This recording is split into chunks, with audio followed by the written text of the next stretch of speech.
Hey guys, in today's video what I wanted to do is just kind of walk through the necessary elements of a homepage that you need in order to have a high converting, well presented Shopify store that actually generates revenue for you and can convert cold traffic.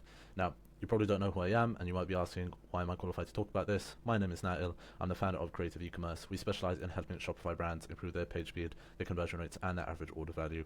I personally have worked in the Shopify niche for over half a decade now, both as a developer and as a CRO expert. I've had the opportunity to work with a wide range of brands, everywhere from the small brands just starting out, all the way up to the multinational, multi-million-dollar brands like Ford and so on and so forth as well. If you want to take a look at past testimonials and past work, connect with me on LinkedIn. I'm quite active on there. But yeah, otherwise, without further ado, just to get started, what I did want to do was kind of just walk you guys through a few designs that we've made for past clients, a few homepage designs, and just walk you through our thought process behind them and why we made them the way that we made them. So what I do want to start off first with is Crack Snacks. So Crack Snacks is a brand that sells basically keto chocolate bars, if you're not familiar. These are the designs that we put together for them for their homepage on desktop. Mobile is just on the right hand side here. And this is a really clean, really good looking homepage, in a lot of ways very cool. I like a lot of the effects that we've done on this, but what I want to do first is kind of just walk you through just an overall kind of overview of what makes this a good homepage, and then from there we can get into some more details. So as we scroll through the homepage, obviously there's a lot of bright colors. Your brand might not be brightly colored, you know, it might not be part of your logo or of your branding guidelines. That's fine, but what we do want to do is just make sure that things are clear as the user scrolls through the page.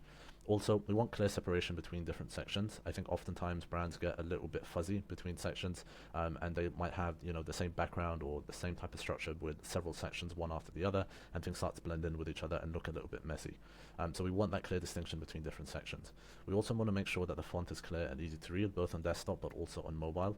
And part of doing that is to break things up between a big font, a subtitle font, some images or some icons, and then some smaller font below it. There's extra information here for people that want to digest that extra information, but sometimes brands will just vomit all of their information on a page, and there's a lot of text to kind of sift through that most users are not going to do, especially on mobile, and so we want to get away from that as much as possible.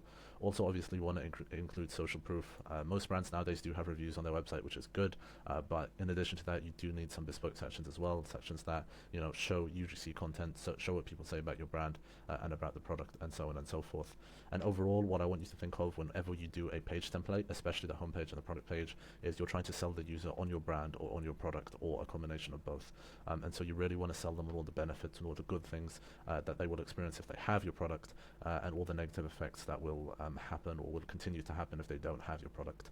And then a little bit of personalization, you know, talking about the founder or about the brand or about the mission, always very important, and something a lot of brands miss out on, especially when you're smaller and you're first starting out. It's really important to include that type of stuff because you're going up against much bigger brands that have bigger ad budgets, already have an established name, and so on and so forth. And so really making your brand a bit more personal, I think is quite important. So this is overall kind of our iteration of the homepage. I want to break this down in a little bit more detail now. So I think in most cases you want to have a hero image at the top of the page. There's maybe like one or two situations where I might not have a hero image, I might lead with something else, but 99% of the time stick a hero image right at the top of the page, and that hero image should contain some imagery regarding your product itself. Sometimes brands will use stock images and things like that. That's not good. Don't do that. Use your product images inside of your hero image. Another thing I would say when it comes to the hero section is make sure that you have a clear title. I don't love the formatting here in terms of the copy. I personally wouldn't put a mathematical symbol inside of the hero section. I would say less than 1% sugar instead of the symbol less than and then 1% sugar, just because we want to make this as easy and as readable as possible. Some people don't like maths, some people are scrolling quickly on their mobile phones. We just want to make this super easy for people to read and understand, so I'd probably remove that. But we want a big, bold title with some clear benefits that the user can experience, or some clear features, you know, like a new release or something like that, or a collaboration. And then we want a clear CTA that stands out from the rest of the page. It has a clear color that's different from the background color of the hero image, that's different from the background color of the promotional bar or the section below it. It stands out clearly off the page that the user can just click on and go into product. some extra things we've added here, which are kind of optional, but they're a bit more advanced, but things I would recommend if you're capable, is adding in some icons just to call out some additional features of the product. In this case, it's keto, no sugar alcohols, gluten-free. These are all important benefits of the product, features of the product that the target demographic will be interested in. Also, try it risk-free. Anytime you have a money-back guarantee, that's always a very strong proposition. Try this product. If you don't like it, all your money back. That's a very strong proposition and something that we want to lead with when the user is considering making a purchase with you. Also, having the review stars above the title of the hero section, also very powerful. There's a few different ways that we can do this. I might show you one or two examples in just a second, but these are all extra features that just reinforce the hero section here.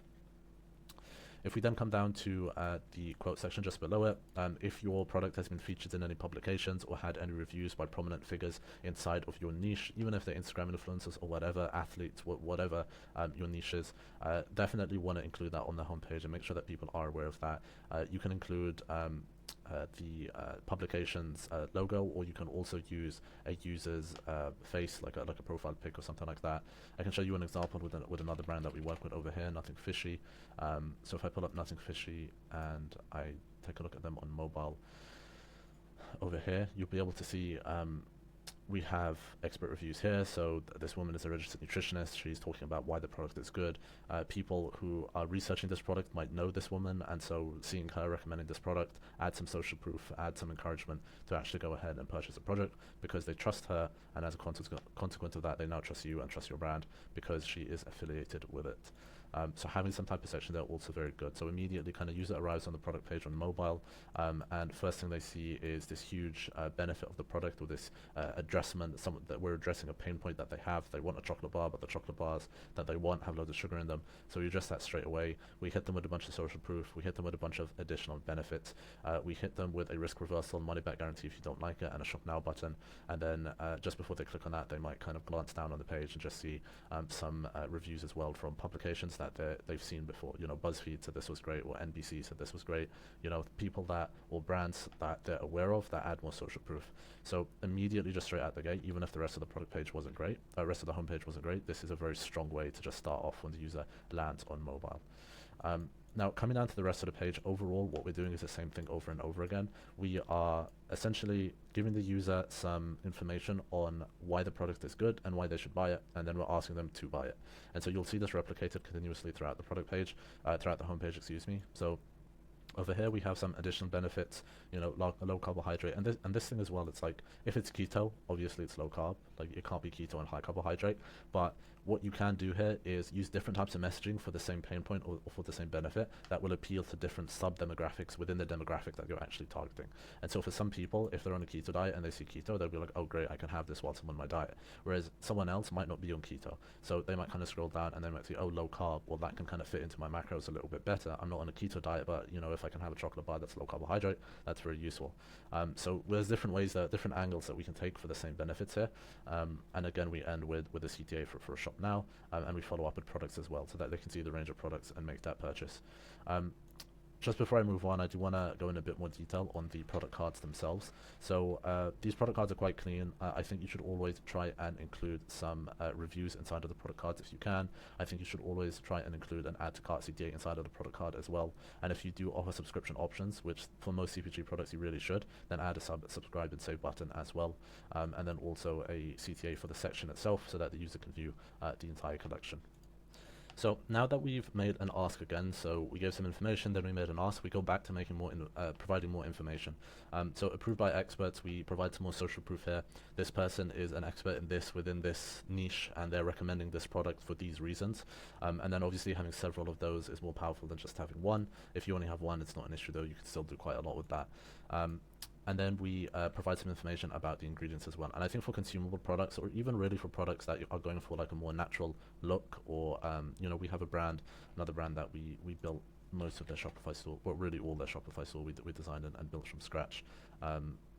Yours, if I click on a random product page here, you'll see they have key ingredients as well, and they're meant to be a bit more of like a natural product, a natural product that they're selling that's kind of like handmade by themselves.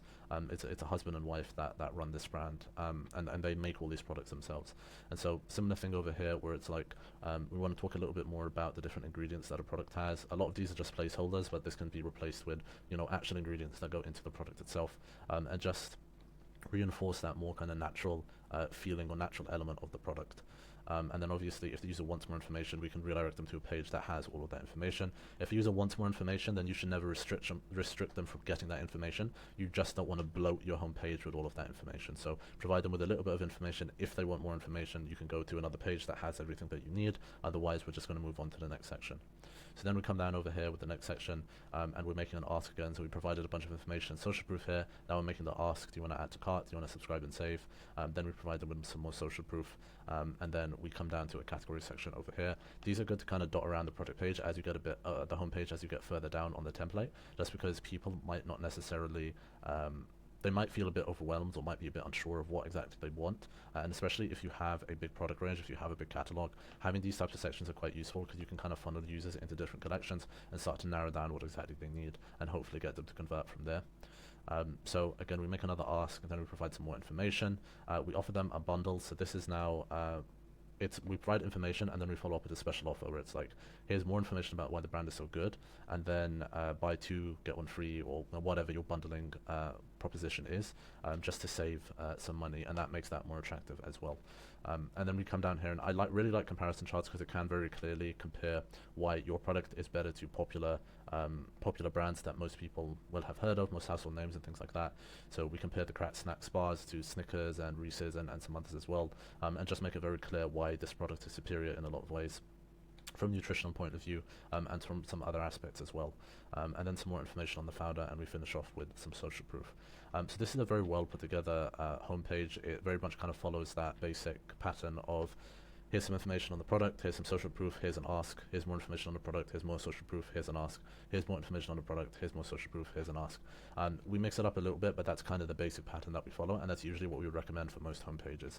I would like to show you another one here real quick. This is the personal barber. I'm not going to spend too much time on this one, but it's a very kind of similar type of thing. This is a subscription product, and so same type of thing, but we kind of have a similar hero image. This time it's 96% positive feedback score. This brand didn't have a lot of reviews, and so it wasn't necessarily the case where we could say they had 1 million customers. So what we want to do is just extract from that data what we can, which is 96% of people that did try it really did like it, or that did review it really did like it.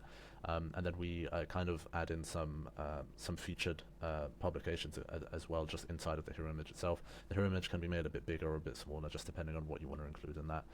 These types of bars or tickers, sometimes if it's scrolling, are quite useful for quick features. Personally, I would make this font a little bit bigger and maybe add in some icons here as well, just to make it stand out a little bit more. But to a certain degree, we have to conform to what the client wants as well.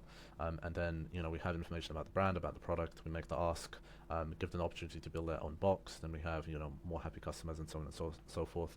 A comparison chart as well, and then we make the ask again. This product page this homepage, isn't my favorite. But again, like I said, to a certain degree, we have to conform with what the client wants. But it follows a very similar structure to what I was talking about with Krat Snacks as well. So that's kind of just to give you guys a bit of a breakdown on what makes a good homepage on Shopify. If you guys do need any help with your homepages, I do have a link inside of this YouTube video description where you can book a call one-to-one with myself personally, and I can do a little bit of an audit on your current homepage and figure out some areas for improvement. But otherwise, I appreciate you guys listening. If you have any questions, just drop a comment below, and wishing you all the best.